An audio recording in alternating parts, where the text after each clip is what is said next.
Hi friends, பூண்டு மிளகு குழம்பு வந்து கேட்டிருந்தீங்க ரெசிபி. அதை தான் இன்றைக்கி ஷேர் பண்ண போகிறேன். இந்த குழம்பு ரொம்ப ரொம்ப சிம்பிளாக இருக்கும், அதே சமயம் ரொம்ப டேஸ்ட்டாகவும் இருக்கும். கண்டிப்பாக ஒரு டைமாச்சும் ட்ரை பண்ணி பாருங்கள். இதுக்கு வந்து என்னென்ன தேவைன்னா, ஒரு 4 ஸ்பூன் போல் மல்லி, 3 ஸ்பூன் வந்து மிளகு, 1.5 ஸ்பூன் வந்து ஜீரகம், ஒரு அரை ஸ்பூன் போல் வெந்தயம், ஒரு அரை ஸ்பூன் அரிசி, எந்த அரிசி இருந்தாலும் பரவாயில்ல, அதை வந்து எடுத்து நல்லா வாசனை வர அளவுக்கு நல்லா வறுத்து வச்சுக்கோங்க. அது நல்லா ஆறட்டும். அதுக்குள்ளே பார்த்தீங்கன்னா ஒரு நெல்லிக்காய் சைஸ், உங்களுக்கு எந்த அளவுக்கு குழம்புக்கு வந்து புளி தேவையோ அந்த அளவுக்கு வந்து வச்சுக்கோங்க. நான் வந்து ஒரு நெல்லிக்காய் சைஸ் தான் புளி வந்து ஊற வச்சுட்டேன். இப்போ மசாலா வந்து ஆறுன பிறகு அப்படியே வந்து பார்த்தீங்கன்னா அரைச்சி எடுக்கலாம் மிக்ஸி ஜாரில் போட்டு. இது வந்து ரொம்ப மையாக இருக்கக்கூடாது. ஒரு 90% ஒரு 80% இருக்கு இல்லையா, கொஞ்சம் நறுன்னு இருக்கும் இல்லையா, அந்த ஸ்டேஜில் வந்து அரைச்சி வந்து எடுத்துக்கலாம்.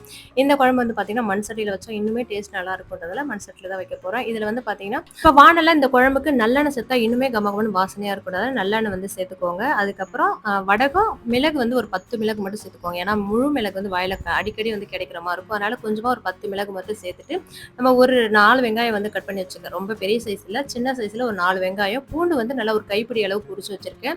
அது எல்லாமே சேர்த்து எண்ணெயில் நல்லா வதக்கிட்டு கொஞ்சமாக மஞ்சத்தூள், காரத்துக்கு தேவையான அளவு காரத்தூள் மட்டும் சேர்த்துக்கோங்க. நான் கொஞ்சமாக தான் சேர்த்துருக்கேன். ஏன்னா மிளகு குழம்புல வந்து பார்த்தீங்கன்னா மிளகு வந்து நம்ம பொடி பண்ணியிருக்கோம் இல்லையா, காரன்றது மிளகுல தான் இருக்க போகுது. அதனால் வந்து காரத்தூள் நிறைய சேர்க்க தேவை, ஏன்னா காரன்றதால ஒரு அரை ஸ்பூன் மட்டும் காரத்தூள் வந்து சேர்த்துட்டு நல்லா வெங்காயம் பூண்டு நல்லா வதங்கின பிறகு நெல்லிக்காய் சைஸ் புளி கரைச்சி வச்சிருக்கோம் இல்லையா, அதை சேர்த்துட்டு உங்களுக்கு குழம்பு எந்த அளவுக்கு வந்து திக்னஸ் தேவையோ அந்த அளவுக்கு வந்து தண்ணி வந்து சேர்த்துக்கோங்க. எனக்கு வந்து இந்த அளவுக்கு வந்து குழம்பு இருந்தால் மட்டும் போதும்.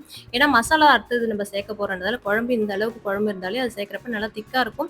கொஞ்சம் சாதத்தில் கொஞ்சமாக போட்டால் கூட பார்த்தீங்கன்னா நம்ம நிறைய சாதம் சாப்பிடலாம். அதனால் வந்து இப்போ நல்லா தண்ணி ஊற்றி கொதிக்க வச்ச பிறகு புளியோட பச்சை வாசனை போன பிறகு நம்ம அரைச்சி வச்ச மசாலா வந்து ஒரு 4 ஸ்பூன் அளவுக்கு சேர்த்துக்கோங்க. நான் வந்து இப்போ நான் அரைச்சேன் இல்லையா, அதில் ஃபுல்லாக வந்து சேர்த்துட்டேன். ஒரு 1.5 ஸ்பூன் மட்டும் மீதி வச்சுட்டேன்.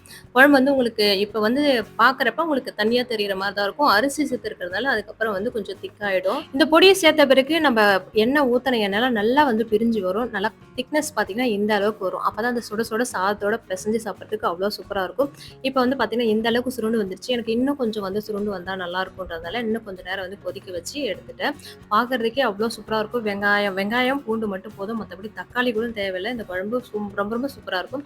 இந்த ஸ்டேஜில் இருந்தால் எடுத்தால் சாதத்தில் போட்டு சாப்பிட்றது ரொம்ப ரொம்ப சூப்பராக இருக்கும். நீங்கள் ஒரு வாட்டி பல்காக வந்து இந்த பொடியை ரெடி பண்ணி வச்சுட்டா கூட டக்குன்னு பார்த்தீங்கன்னா செஞ்சு சாப்பிடலாம். இந்த குழம்பும் செஞ்சு வச்சுட்டா ரொம்ப நாளைக்கு வந்து இந்த புளி குழம்புலாம் பேஸ்ட் வந்து ரெடி பண்ணுறோம் அந்த மாதிரி ஸ்டோர் பண்ணி சாப்பிடலாம். கண்டிப்பாக ஒரு வாட்டியாச்சும் ட்ரை பண்ணி பார்த்துட்டு எப்படி இருக்குன்னு கமெண்ட்ல சொல்லுங்க.